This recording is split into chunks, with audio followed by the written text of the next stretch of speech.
Good afternoon, students. I am Jaydeep Kumar from KBCRPM Mukamaghat. Let's continue our next topic, foreign exchange rate or foreign exchange. Students, in previous video we have discussed about balance of payment. In this video we discuss about what is balance of payment and what are the component of balance of payment. We discuss about two main component of balance of payment. One of them current account and second is capital account. Okay.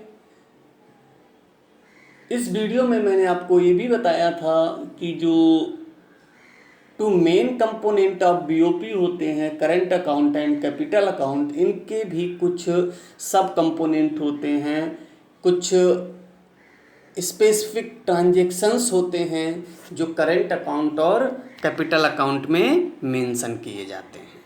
Okay. उसके बाद students हम लोगों ने current account के transaction को discuss किया.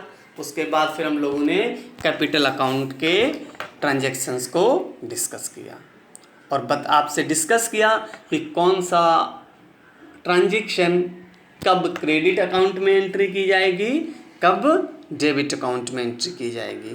तो I hope आप बीओपी के टॉपिक को बहुत अच्छे से रीड कर लिए होंगे, लर्न कर लिए होंगे, क्योंकि आपने किसी ने भी कोई क्वेरी नहीं की है, कोई प्रॉब्लम मेरे सामने नहीं रखी है, कोई भी कन्फ्यूज़न मेरे साथ शेयर नहीं किया है. इसका मतलब साफ है कि आप बीओपी को बहुत अच्छे से समझ गए हैं. ओके. तो we start a new topic introduce as foreign exchange rate. Okay student, foreign exchange rate को हिंदी में विदेशी विनिमय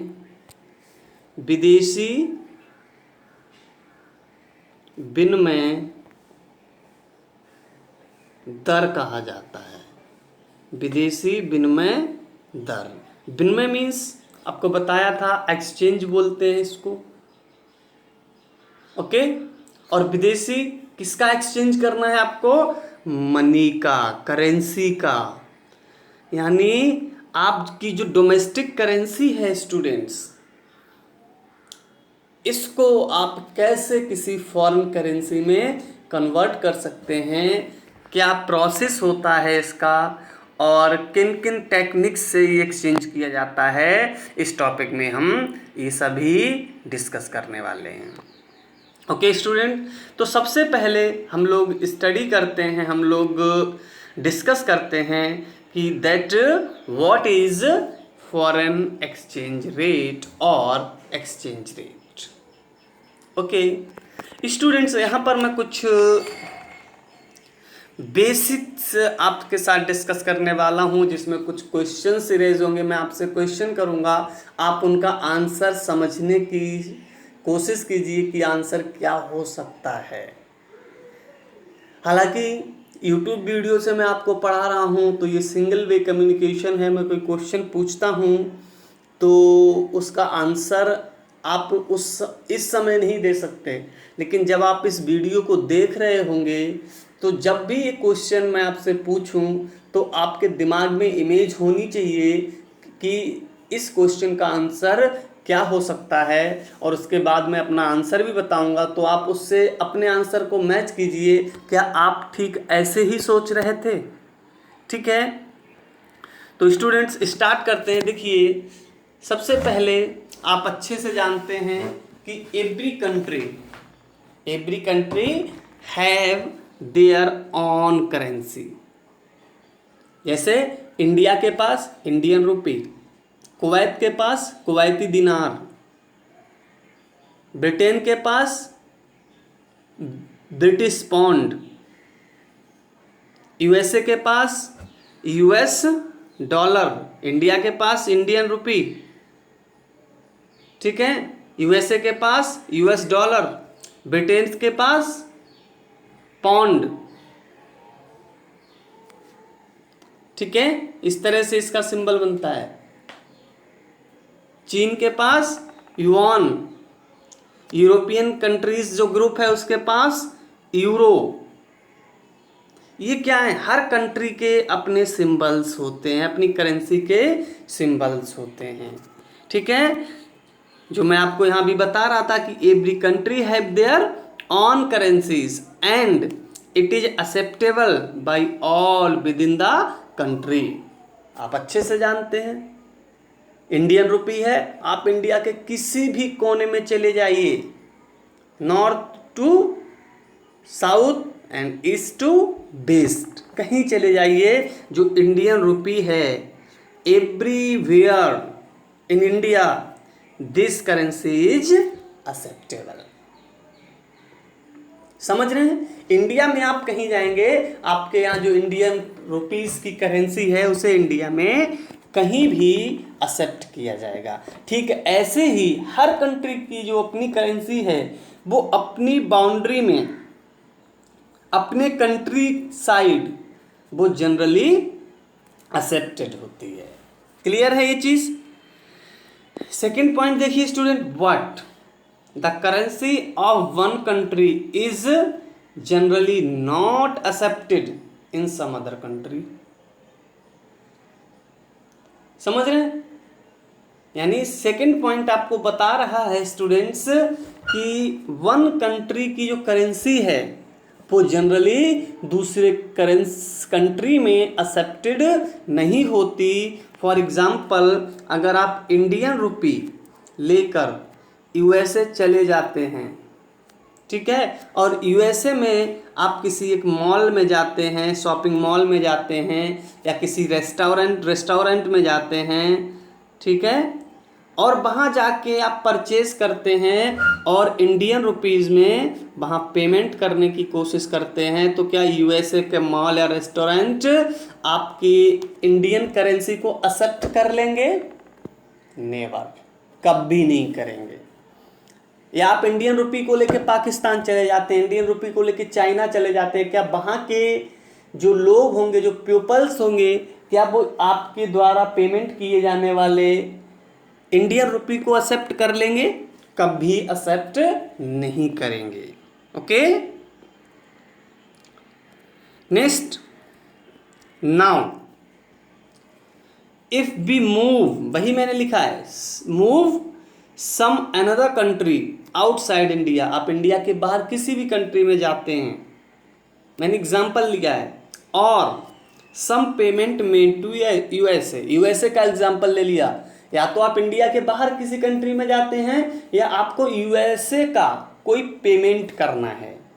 यूएसए से मान लीजिए आपने कार परचेज की है, तो यूएसए को अब आपको पेमेंट देना है, और एनी अदर कंट्री, आप यूएसए के अलावा किसी और कंट्री की भी बात कर सकते हैं।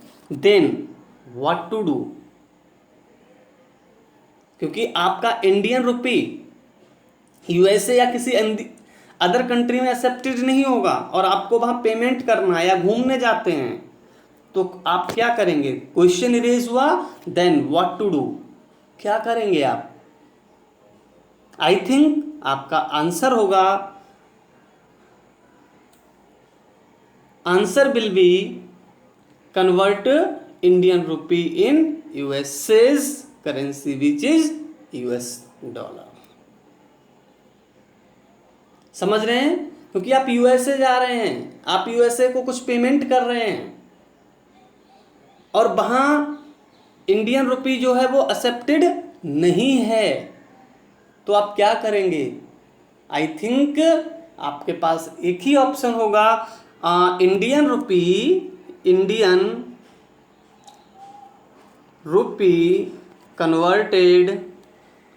Converted in US dollar. एक ही ऑप्शन होगा स्टूडेंट्स कि आपके पास जो इंडियन रुपी हैं उनको आप यूएस डॉलर में एक्सचेंज कर दें, कन्वर्ट कर दें, then the above payment will be made. जैसे ही आपके पास इंडियन रुपीस कन्वर्ट हो जाएंगे डॉलर में, यानी अब आपके पास डॉलर आ जाएंगे, तो आप उसे यूएसए में किसी को भी पेमेंट कर सकते हैं या फिर आप कुछ भी यूएसए में परचेज कर सकते हैं। लेकिन इंडियन रुपीज़, इंडियन करेंसी के साथ ये पॉसिबल नहीं होगा। ओके, तो आपका सॉल्यूशन क्या होगा कि Indian rupee converted into US dollar. Clear है? क्योंकि वहां इंडियन रुपी एक्सेप्टेड नहीं होगा। तो अब क्वेश्चन आपके सामने खड़ा होगा, अब आपके सामने जो प्रॉब्लम खड़ी होगी स्टूडेंट्स, वो ये होगी, how to convert currencies, how to convert currency. Now question is how to converting currencies. तो करेंसी को चेंज कैसे करना। मान लीजिए आपके पास 100 रुपीज़ हैं, लेकिन आपको डॉलर में पेमेंट करना है, आप यूएसए में हैं, तो मैंने आपको आंसर दिया गया कि इंडियन रुपी को कन्वर्ट कर दीजिए यूएस डॉलर में, यही तो बताया। लेकिन कैसे? क्या आपको वहाँ 100 रुपीज़ के बैलेंस में 100 डॉलर मिल जाएंगे, या 100 रुपीज़ के बैलेंस में आपको $1 देगा कोई, या इनके कहीं सेंटर में होंगे आप? हाउ इट इज पॉसिबल, कैसे संभव होगा? कौन बताएगा आपको कि आपको 100 यूनिट ऑफ इंडियन रुपीज के इक्वल में how many dollars you have receive, कितने डॉलर आप रिसीव करोगे 100 रुपीज में? यहां प्रॉब्लम होगी, कैसे कन्वर्ट किया जाए कि 1 rupees is equal to this value of dollar और $1 is equal to this amount of Indian currency. Students, इस तरह की प्रॉब्लम से बचने के लिए, इस प्रॉब्लम के सॉल्यूशन में स्टूडेंट्स एक रेट फिक्स किया जाता है। A rate will be fixed. Okay, क्यों? क्योंकि अगर ये रेट फिक्स नहीं होगा स्टूडेंट्स, तो number of problem are arise. Why? क्योंकि अगर आपको मान लीजिए यूएसए में खड़े हैं, ठीक है, और आपको तुरंत ही फ्लाइट पकड़नी है इंडिया के लिए, आपके पास इंडियन करेंसी है, यूएस करेंसी नहीं है, और वहां किसी से आपने एक्सचेंज करने को बोला और उसे पता लग गया स्टूडेंट कि आपको टेक ऑफ करना है, फ्लाइट पकड़नी है, तो आपसे बहुत बड़ा अमाउंट भी वो ले सकता है। कुछ हम डॉलर के लिए, $1-2 के लिए आपसे कह देगा हम 20,000 लेंगे, 10,000 लेंगे, क्योंकि आपको फ्लाइट पकड़नी है तो आप देंगे। तो इस तरह की जो प्रॉब्लम्स हैं, इन सब से निपटने के लिए स्टूडेंट क्या होता है कि एक रेट फिक्स कर दिया जाता है, एक रेट फिक्स कर दिया जाता है। यहां देखिए लिखा है, a rate is fixed at which 2 currencies are converting one currency to another currency.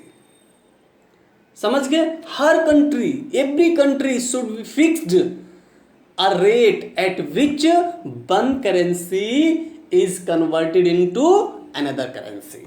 हर कंट्री में ये फिक्स है कि वन करेंसी, किसी एक करेंसी को दूसरे करेंसी में किस रेट पर एक्सचेंज किया जाएगा। और स्टूडेंट, जो ये रेट फिक्स किया जाता है 2 करेंसी को एक्सचेंज करने में, इसी रेट को क्या कहा जाता है स्टूडेंट? रेट ऑफ एक्सचेंज, या हम सिंपल कह देते हैं इसी को एक्सचेंज रेट, इसी को हम एक्सचेंज रेट कह देते हैं, और कभी कभी इसी को फॉरेन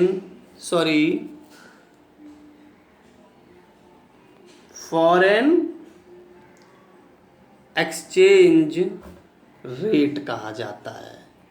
और ये रेट कौन सा है? The rate at which two currency are exchanged, two currency are exchanged, ठीक है। The rate at which two currency are exchanged is known as foreign exchange rate। Clear है स्टूडेंट्स? आई थिंक जो अभी मैंने आपको पॉइंट 1 से लेकर last तक जो एक्सचेंज रेट का कॉन्सेप्ट तक जो भी डिस्कस किया है, आपको क्लियर कट समझ में आ गया होगा। फिर भी अगर कोई प्रॉब्लम है तो आप मेरे साथ शेयर कर सकते हैं। ओके, एग्जाम्पल के लिए स्टूडेंट्स मैंने यहाँ देखिए लिखा हुआ है, if you can exchange $1 for ₹73। मान लीजिए एक ऐसा रेट फिक्स कर दिया गया कि $1 को ₹73 से एक्सचेंज किया जाएगा। यानी अगर आपको $1 एक्सचेंज करना है, $1 रिसीव करना है, तो बदले में आपको क्या होगा? 73 रुपये पेमेंट करना पड़ेगा। ये रेट फिक्स हो जाता है। तो एक्सचेंज रेट क्या होगा स्टूडेंट्स? $1 is equal to ₹73। यही क्या होगा स्टूडेंट? एक्सचेंज रेट होगा, क्योंकि ये फिक्स है। अब आप चाहे यूएसए में इंडियन करेंसी को डॉलर में कन्वर्ट करें, चाहे आप यूएसए में इंडियन करेंसी को डॉलर से कन्वर्ट करें, आपको या किसी अदर कंट्री में भी स्टूडेंट इंडियन रुपये को आप यूएस डॉलर में कन्वर्ट करते हैं, तो इसी रेट पर उसे कन्वर्ट किया जाएगा। ये इसमें कोई चेंज नहीं होगा। ओके, तो स्टूडेंट्स आप एक्सचेंज रेट समझ गए होंगे, और इसी जो मैंने आपको अब तक डिस्कस किया, इसके बिहाफ पर हम एक्सचेंज रेट की एक डिफिनेशन निकाल सकते हैं, जो है इस देखिए यहाँ लिखी हुई है, foreign exchange rate refers to the rate at which one currency is exchanged for other currency। Foreign exchange rate क्या है? फॉरेन एक्सचेंज रेट वो रेट है जिस पर एक करेंसी को दूसरी करेंसी में कन्वर्ट किया जाता है, एक्सचेंज किया जाता है। अगर आप इसी लैंग्वेज को दूसरी तरह से भी लिखना चाहें तो हम इसे दूसरी तरह से भी लिख सकते हैं स्टूडेंट्स। देखिए लिखा हुआ है, foreign exchange rate refers to the number of unit of one currency। जो मैंने अभी आपको लिख के दिया था, $1 इज इक्वल टू ₹73। तो देखिए वही यहां लिखा है, foreign exchange rate refers to the number of unit of one currency required to exchange with 1 unit of another currency. तो ये देखिए number of unit of one currency है which is required for exchange with 1 unit of other currency. ठीक है, तो ये 1 unit of other currency यानी 1 unit dollar को एक्सचेंज करने के लिए आपको जो अदर करेंसी के यूनिट की रिक्वायरमेंट होती है, वही क्या होता है? एक्सचेंज रेट होता है या फॉरेन एक्सचेंज रेट होता है। स्टूडेंट यहाँ देखिए लिखा है, इससे आप क्लियर समझ पा रहे होंगे कि $1 इज इक्वल टू ₹73। इसका मतलब आपको डॉलर की $1 यूनिट यानी $1 को प्राप्त करने के लिए स्टूडेंट 73 रुपए की